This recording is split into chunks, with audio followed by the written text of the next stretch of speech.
Saludos a todos, Danilo Montero les envía un abrazo, un saludo a esos tremendos estudiantes de la Biblia que están ya con lápiz en mano, Biblia y notas para comenzar uno de los estudios más espectaculares, yo creo.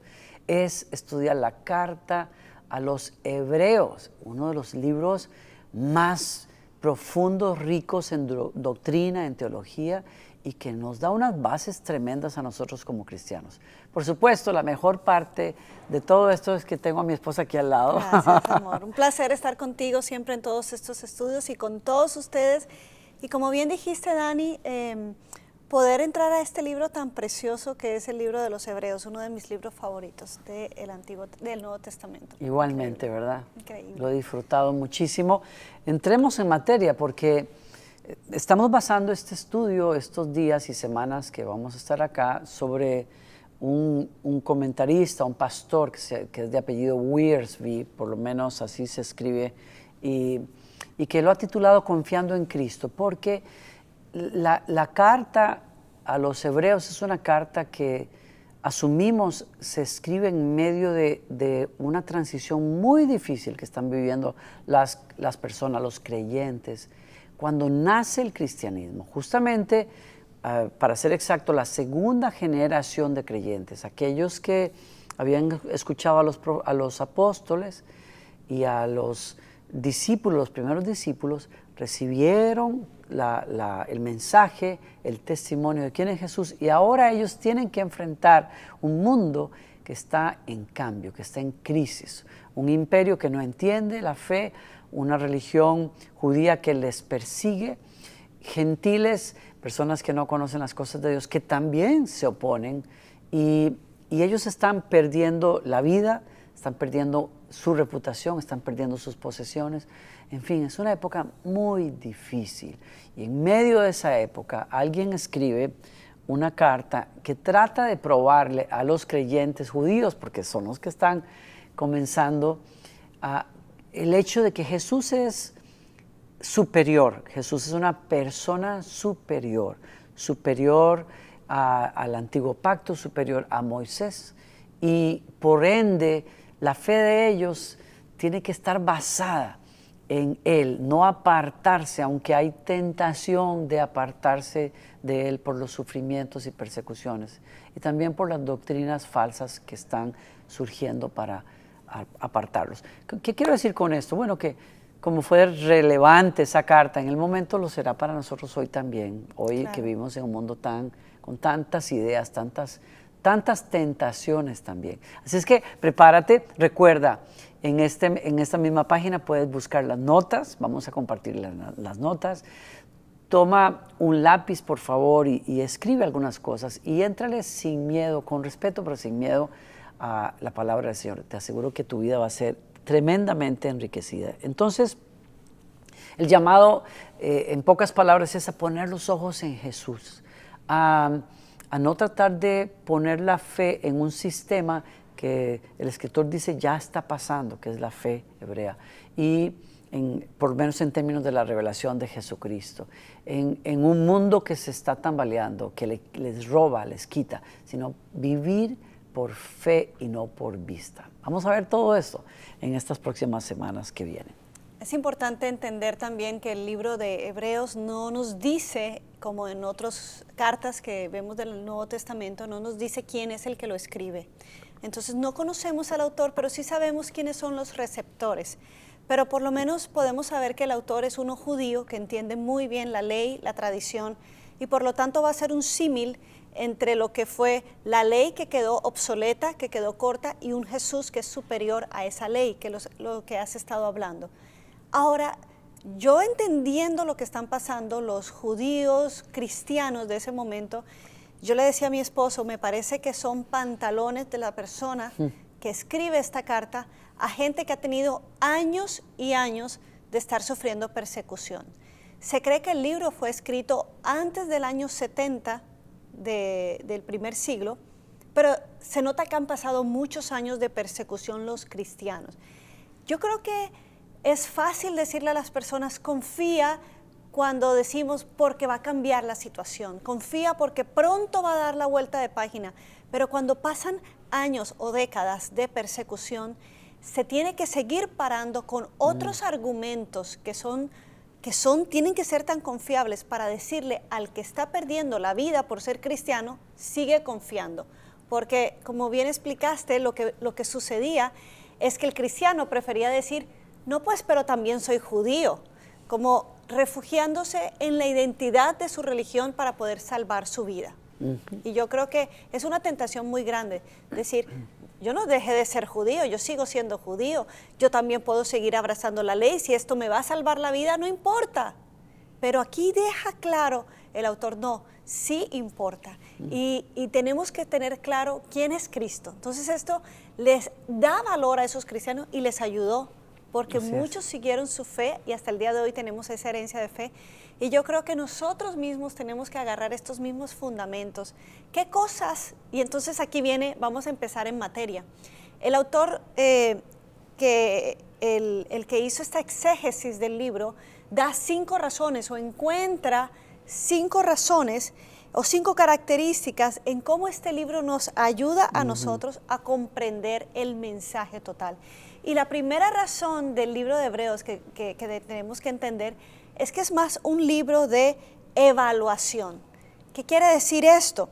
Que el autor les pide a los que están recibiendo la carta que evalúen realmente en dónde están ellos parados, cuál es el cimiento de su fe, porque parece que ante la persecución o el fuego de la persecución es posible que las bases se muevan, es posible que ellos estén agarrando otras cosas.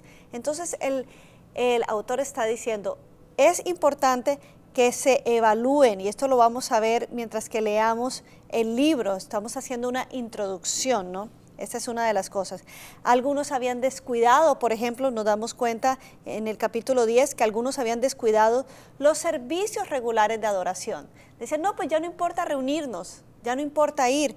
Otros, por ejemplo, estaban corriendo el peligro de olvidar realmente la palabra verdadera y otra vez abrazar las doctrinas antiguas. Entonces, el libro de los Hebreos lo que hace es exaltar y poner arriba la obra de Jesucristo, quien es el Hijo de Dios, y que cuando cada creyente confía en Él, es que entonces obtiene salvación y vida eterna. No hay obras que lo salven, no hay nadie más que es intermediario o intercesor para los hombres, es solo Jesucristo. En segundo lugar, es un libro, una característica del libro es que es un libro de exhortación. Exhortación en el Nuevo Testamento, en el griego, quiere decir animar a las personas. Y es evidente por lo que leemos que el apóstol o la persona que escribe este libro quiere animar a los creyentes en medio de las dificultades. Y nos dice puntualmente en qué nos quiere animar. Él nos llama a poner la atención en la palabra del Señor, con 5 advertencias que nos hacen. ¿Quieren tomar nota? Los que están ahí en el chat pueden ponerlo para ayudar a otros. Primero, la advertencia de no deslizarnos de la palabra del Señor. Capítulo 2, verso 1 al 4. O sea, cuidado con el descuido. Muy importante, cuidado con descuidar la palabra de Dios. Segundo, cuidado con dudar la palabra del Señor.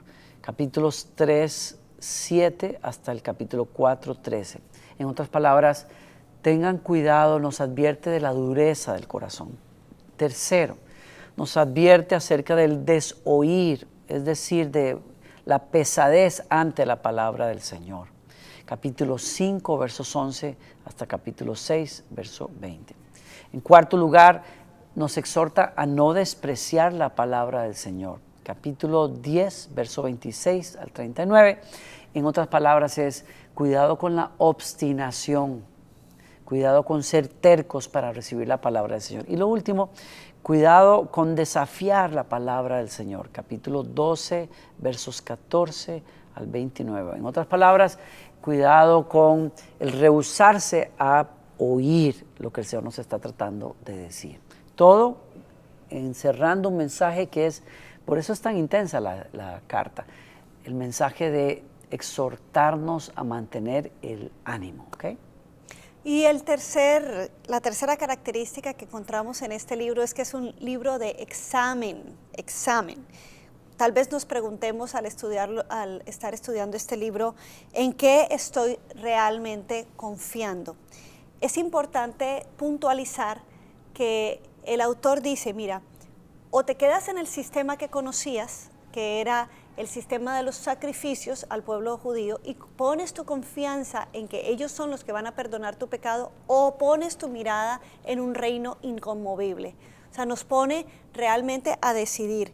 Y hablábamos también mi esposo y yo de lo oportuna que es esta carta, porque ellos todavía veían sacrificios, pero acordémonos, si usted no conoce la historia, en el año 70 es cuando Jerusalén es arrasada, quemada por el Imperio Romano, destruida, los judíos tienen que huir y realmente la religión quedó en cenizas porque ellos no pudieron seguir, hasta el día de hoy, no pudieron seguir haciendo sacrificios. ¿Por qué? Porque no había un templo y los sacrificios no se hacen sino en el templo.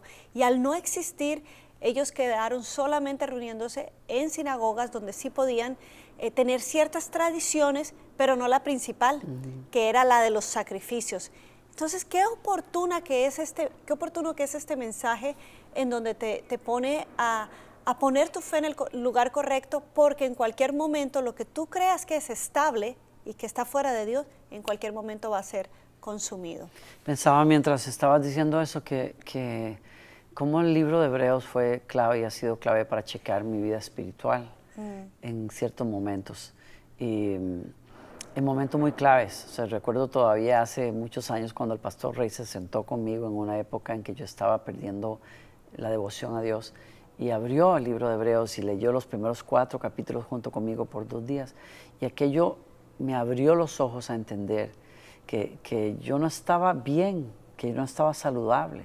Y es que la fe, la salud espiritual es como la fe, como la salud física. Si yo asumo que estoy saludable, pero no me chequeo, no reviso qué estoy comiendo, estoy durmiendo, estoy haciendo ejercicios. O no te haces un examen de sangre. No me hago un examen de sangre, puedo estar enfermo y padecer una situación complicada y no darme cuenta. Lo mismo pasa con lo espiritual. Uno necesita el mensaje de esta carta porque uno tiene que estar constantemente chequeando dónde estoy, en qué estoy creyendo, realmente estoy confiando en la palabra de Dios, sí o no, y eso es lo que busca la carta. Y entonces es un libro también, hablando de estas características, es un libro de exaltación, decíamos también, ¿no? Revisábamos esto. Volvemos a decir, gira todo en torno a la persona de Cristo, de exaltar su obra, lo que Él ganó, lo que Él es para nosotros, ¿no? Así entramos en materia. Sí, hay 3 secciones, para los que toman nota, 3 secciones grandes que cubren la carta entera. Primero es la persona de Cristo es superior, es lo que vamos a ver en este capítulo hoy, del capítulo 1 hasta el 6. Segunda sección grande, Jesús tiene un sacerdocio superior, que es el sacerdocio de Melquisedec. No se asusten con el nombre, ¿ok? Vamos a explicar después quién es, por qué se habla de él. Está en capítulo 7 hasta el capítulo 10. Y la última sección grande del libro habla sobre un principio superior que es la fe. Capítulos 11 hasta el capítulo 13. Entremos en materia, vamos a leer acá el versículo, capítulo 1, verso 1, dice: hace mucho tiempo Dios habló muchas veces y de diversas maneras a nuestros antepasados por medio de los profetas. Y ahora, en estos últimos días, nos ha hablado por medio de su Hijo. Dios le prometió todo al Hijo como herencia y mediante el Hijo creó el universo. Verso 3, el Hijo irradia la gloria de Dios y expresa el carácter mismo de Dios y sostiene todo con el gran poder de su palabra. Después de habernos limpiado de nuestros pecados, se sentó en un lugar de honor a la derecha del majestuoso Dios en el cielo. Esto demuestra que el Hijo es muy superior a los ángeles, así como el nombre que Dios le dio es superior al nombre de ellos. Y estamos entonces viendo primero que nada, entre los versos 1 al 3, que el apóstol, el escritor está estableciendo algo muy claro. Dios nos ha hablado de muchísimas maneras en el pasado. La Biblia dice que Dios nos habla todas las tardes a través del firmamento, nos habla a través de las estrellas. O sea, la creación es un testigo de quién es el creador. La otra manera en que Dios nos ha hablado es a través de los profetas. Y vaya, que el Antiguo Testamento está lleno del testimonio de profetas. Moisés es un profeta. Abraham es un mensajero de Dios para nosotros en muchos sentidos. Y qué decir de Isaías, Jeremías, hombres llenos de Dios que le hablaron a Israel y por ende nos hablan a nosotros. Pero la clave está aquí. Pero ahora, a partir de lo que pasó con la venida, muerte y resurrección de Jesucristo, Dios nos habló. Es como decir, la última palabra. Sí, Dios ha venido hablando, pero el que tiene la última palabra, el que dice exactamente cómo amarrar todo el mensaje de los profetas, es Jesucristo. Es lo primero que establece Pablo y es bellísimo. Y lo segundo es igualmente importante y es que Jesús es no solamente superior a los profetas, Él no solamente es un profeta, es más que un profeta. Y Él es superior a los ángeles que entregaron la ley a Israel. Y eso es fundamental, importantísimo, porque los hebreos, como lo dice toda la Biblia, los hebreos entienden y aceptan que fue Dios por intermedio de los ángeles que quemó en tablas de piedra la ley. Fue Él que les habló a través de los ángeles para que pudieran entender lo que Él quería de ellos. Fue Él que los guió también en el desierto para que pudieran llegar a la tierra prometida. Entonces los ángeles tienen un papel muy importante en la revelación de Dios para los hebreos, pero el escritor nos está diciendo, ninguno de ellos ni se acerca a la figura y persona y autoridad de Jesucristo. Entonces, lo que acabo de decir lo quiero respaldar, está en Deuteronomio capítulo 30, cuando se lee, el Señor vino desde el monte Sinaí y se nos apareció en el monte Seir, resplandeció desde el monte Param y llegó desde Meriba a Cades con llamas de fuego en la mano derecha, con ángeles que son mensajeros de fuego en la mano derecha. Y entonces, la primera afirmación que nos va a hacer el escritor es, Jesucristo es superior a todos esos ángeles. Y entonces, los versos 4 al 5 lo declaran otra vez. Se los leo. Esto demuestra que el Hijo es muy superior a los ángeles, así como el nombre que Dios le dio es superior al nombre de ellos. El Hijo es superior a los ángeles, pues Dios nunca le dijo a ningún ángel lo que le dijo a Jesús. Y vean ustedes, los que están leyendo, que se pone entre comillas porque es una cita del Antiguo Testamento. Tú eres mi hijo, hoy he llegado a ser tu padre, le dijo Dios. Y dice también, yo seré tu padre y él será mi hijo. Y entonces, importante acá, yo creo que Gloriana, tú y yo, por cierto, estuvimos viendo unos programas de televisión en donde se nos recordaba que hay religiones en el mundo que son seguidas por millones, en donde la fe de ellos se basa en un gran profeta. Un profeta tremendo, y se adora a ese, no se le adora como a Dios, pero se le respeta a ese hombre casi como a Dios. Bueno, como a Jesús nosotros. Exacto. Y ellos incluso en su fe consideran que Jesús es un profeta. Y allí es donde la fe cristiana choca de frente con esta fe. ¿Por qué? Porque Jesús lo declaró, no, yo no soy un profeta, soy el Hijo de Dios, soy más que un profeta. Soy Él, soy Dios hecho carne hablándole a los seres humanos. Y hay otras personas, no sé si tú notaste, pero en los años 80, por ahí en 90, tú tal vez estabas un poquito jovencita, pero te diste cuenta que hubo una fascinación con el tema de los ángeles. No sé si lo notaste, pero la gente quería descubrir cuál es su ángel, cómo se llama su ángel, fragancias para invitar a tu ángel a estar contigo, conversaciones con ángeles, un montón de cuestiones que han desviado a las personas de la atención. La persona a la que tú tienes que creer y escuchar se llama Jesucristo. Entonces, cuando el escritor escribe esto, voy a una cosa que vamos a revisar ahorita en estos versículos, en estos momentos, y es que hace una y otra vez referencias a textos del Antiguo Testamento y los trae a este capítulo para probarle a los hebreos con sus propias escrituras que lo que estamos diciendo es cierto. Pero claro, con una revelación tremenda del Espíritu Santo, cita textos, por ejemplo, de David, que uno diría, eso se refiere a David y Salomón, pero que en la realidad sí tenía un cumplimiento en ellos, pero se extiende más allá a un cumplimiento en Jesucristo. Eso es lo interesante de la Biblia. Y por eso uno tiene que conocer estas cosas para entenderla. Por ejemplo, Salmo 2, verso 7, es lo que él está citando ahí. Dice, el rey proclama el decreto.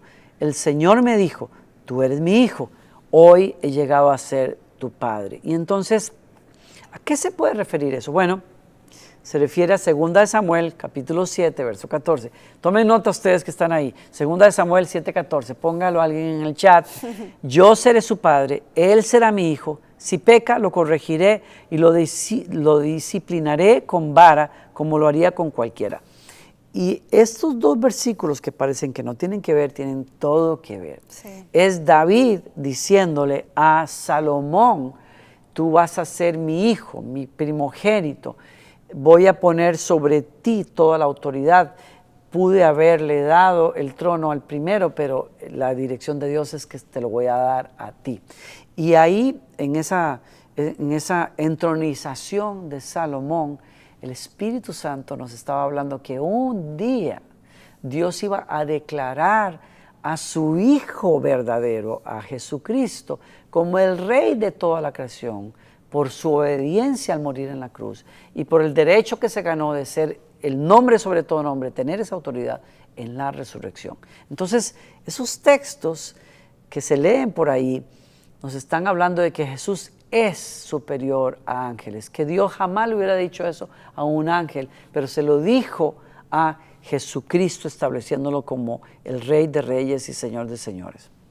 La segunda característica que encontramos por qué Jesús es superior a los ángeles, lo encontramos precisamente en el verso que sigue, en el capítulo 1 del verso 6 de Hebreos. Dice, además, al introducir a su primogénito en el mundo, Dios dice que lo adoren todos los ángeles de Dios. Entonces, la segunda razón es que Cristo es superior porque Él mismo recibe adoración de los ángeles. Sí. O sea, no es uno igual a ellos. Vemos también otros pasajes que confirman esto por otro autor, por el apóstol Pablo, en Colosenses, por ejemplo, en el capítulo 1, el verso 15, miren lo que dice ese verso. Dice, Jesucristo es la imagen del Dios invisible, es el primogénito de toda creación. Entonces, recibe adoración porque es el primogénito, pero esta palabra primogénito lo que quiere decir ahí es que es el que precede, el que es antes de toda creación. Así es. Entonces, a él no se le puede poner al mismo nivel de la creación y los ángeles son seres creados. Entonces, el autor deja por escrito, Jesucristo recibe a una adoración de los ángeles porque él precede a toda creación. Así es. A toda creación y también tiene autoridad sobre la creación.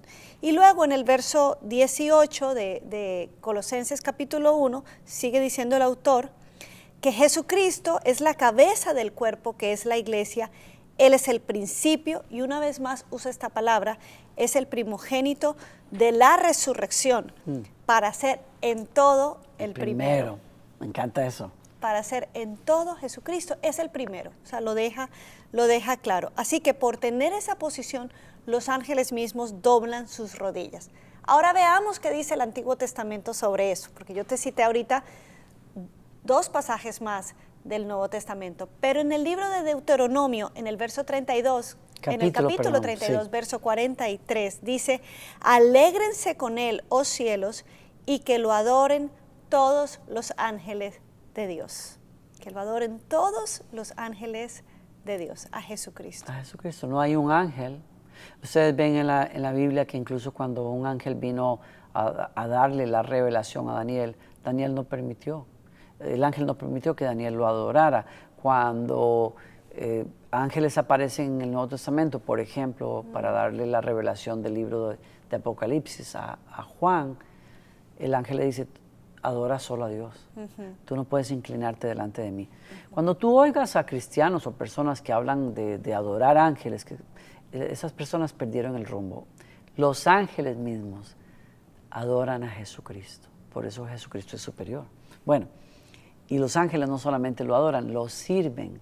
Es otra razón que da el escritor para hablar de la superioridad de Jesús. Con respecto a los ángeles, Dios dice, estoy leyendo el verso 7, estamos en capítulo 1, verso 7, Él envía a sus ángeles como los vientos y a sus sirvientes como llama de fuego. Ese versículo está en Salmo 104, verso 4. Los vientos, dice, son sus mensajeros y las llamas de fuego, sus sirvientes. ¿Cuántos de ustedes recuerdan que en el Evangelio se nos dice varias veces que los ángeles vinieron a servirle a Jesús? ¿Te acuerdas? Sí. ¿No? Cuando terminó la tentación en el desierto, los ángeles vinieron y le sirvieron. En el Getsemaní. Bueno, antes, no sé si vas a... Y hay otro pasaje por ahí también en donde se ve a los ángeles alrededor de la vida de Jesús, cuidándolo. Los ángeles sirven a Jesús y por ende Jesús es superior a ellos. La otra razón que encontramos es que, y que da el autor de Hebreos, está en los versículos 8 y 9. Miren lo que dice. Pero al Hijo le dice, tu trono, oh Dios, permanece por siempre y para siempre. Tú gobiernas con un cetro de justicia, tú amas la justicia y odias la maldad. Por eso, oh Dios, tu Dios te ha ungido, derramando el aceite de alegría sobre ti, más que sobre cualquier otro. La razón es que Cristo es superior porque es entronizado y ungido por Dios. Si vemos en lo que nos dice la Biblia de dónde se encuentran los ángeles, ellos nos dicen que algunos están muy cerca en el trono de Dios, otros no están tan cerca, pero son igual sus sirvientes, son sus mensajeros, los que ejecutan la misión que Dios les ha dado. Pero de Jesucristo no se le dice que está por allí, al igual que los ángeles, está sentado en gloria, entronizado al lado de Dios, gobernando. Es muy diferente. Muy diferente. Y entonces, el siguiente punto, versos 10 y 12, se nos dice que Jesús es superior a los ángeles porque Él es el creador. Y tú lo comentaste ahorita leyendo Colosenses. Sí. Pero vamos a leer el verso acá, en el capítulo 1 de Hebreos. También le dice al Hijo, Señor, en el principio echaste los cimientos de la tierra y con tu mano formaste los cielos. Ellos dejarán de ser, pero tú permaneces para siempre. Ellos se desgastarán como ropa vieja, los doblarás como un manto y los desecharás como ropa usada, pero tú siempre eres el mismo. Tú vivirás para siempre. Está hablando de la eternidad de Jesús, pero también está hablando del poder creador de Jesús.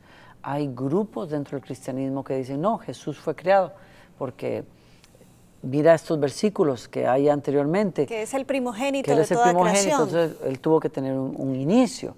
O miren el versículo donde él dice, tú a partir de hoy tú eres mi hijo, yo te declaro mi hijo, o sea que no era hijo antes. Son malas interpretaciones de lo que la Biblia dice, por lo que estamos leyendo claramente.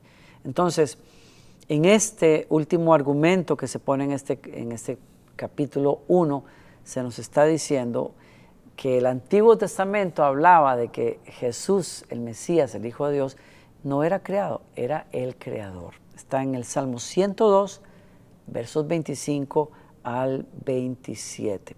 ¿Yo me adelanté a tu nota? No. ¿O estoy bien? Parece que esa es la tuya. Muy bien. Yo tengo otro salmito. Muy bien. Entonces... Sí, no sé si vas a terminar la idea. No, por favor, porque no, creo que casi salto sobre lo que tú ibas a decir. Sí, no, y la última razón por la cual Cristo es superior a los ángeles es porque Él es soberano y los ángeles, Él gobierna sobre ellos. Los ángeles son sus siervos y eso lo termina diciendo el autor de Hebreos, verso 13. Además, dice el autor de Hebreos, Dios nunca le dijo a ninguno de sus ángeles, siéntate en el lugar de honor a mi derecha hasta que humille a tus enemigos y los ponga por debajo de tus pies. Por lo tanto, los ángeles solo son sirvientes, espíritus enviados para cuidar a quienes heredarán la salvación.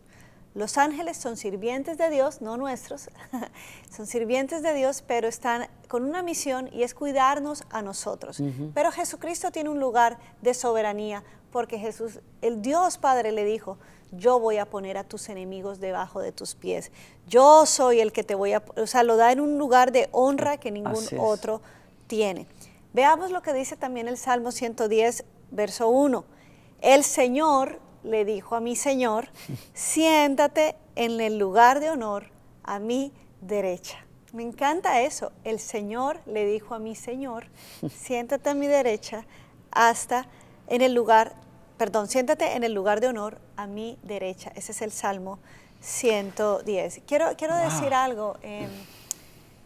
De pronto nuestra lucha ahorita no son los ángeles, Dani. De pronto ahorita ya pasó la moda de los 80 y de los 90, en donde todo era tu ángel, y la decoración de los arbolitos de Navidad, todo eran angelitos. Y se le daba mucho honor, pero el punto ahorita es todo lo que pueda parecer divino, todo lo que me pueda dar a mí un poder, una habilidad, una sanidad, todo eso compite con esto, con la soberanía de Jesucristo. Entonces, podemos volver al libro de Hebreos a decir y evaluarnos sobre qué cosas realmente nosotros estamos poniendo nuestra confianza para el hoy, para nuestra vida y para nuestra salvación. Y entonces cualquier cosa, cualquier religión, cualquier mensaje en donde Jesucristo no sea el centro, tiene que caer, tiene que seguir la misma línea de evaluación y de examen que le hace el autor de los Hebreos. Nosotros no podemos decir, ay no, está bien tu fe, si Jesucristo no es realmente el centro de esa fe. Porque entonces todos los que inician una religión, todos vendrían a ser, o sea, entran dentro de la definición de lo que es un ángel, porque un ángel es uno que trae un mensaje de parte de Dios. Y sabemos muy bien que en las religiones y en todo lo que vemos, hay muchos que traen mensajes de parte de Dios, o sea, divinos, mensajes de una religión nueva. Entonces caerían dentro de la misma categoría de ángel. Pero Jesucristo es el único que está sentado. Y aquí podemos analiza todas las religiones de las cuales te están hablando. ¿Acaso alguno de ellos, de esos líderes, se dice de ellos, como hemos visto en tantos versos, que está sentado en autoridad, que es el que tiene todo este honor, en donde todos debemos doblar rodilla? No, realmente no. Son honorables, son personas honorables que hicieron cosas maravillosas, pero ninguna puede ponerse a la imagen y a la estatura de Jesucristo. Y por eso hoy, qué bueno que podamos ver esto, que tomes nota, pero más importante que examines tu corazón, examines dónde estás parado. Como bien lo decía, cerraste de una manera extraordinaria ese mensaje. Y que Dios, oro en el nombre del Señor y oramos juntos, que nuestra fe esté bien plantada en el Hijo de Dios, Dios creador de cielos y tierra, que se hizo carne, que murió en la cruz por nosotros, pero que resucitó, que está sentado a la derecha de Dios, hasta que todos sus enemigos sean puestos por estrado de sus pies. Y que tú y yo no adoremos, ni le demos ese lugar a nadie, a ninguna doctrina, a ningún ángel, a ninguna personalidad que no sea Jesucristo, Rey de Reyes y Señor de Señores. Amén. Este es el bellísimo libro de los Hebreos. Espero que nosotros hayamos ayudado un poquito a ayudarte a entender mejor este mensaje, a recibirlo. Y nos vemos para el capítulo 2 de la carta a los Hebreos. Un abrazo. Recuerda, baja las notas aquí mismo y nos vemos la próxima.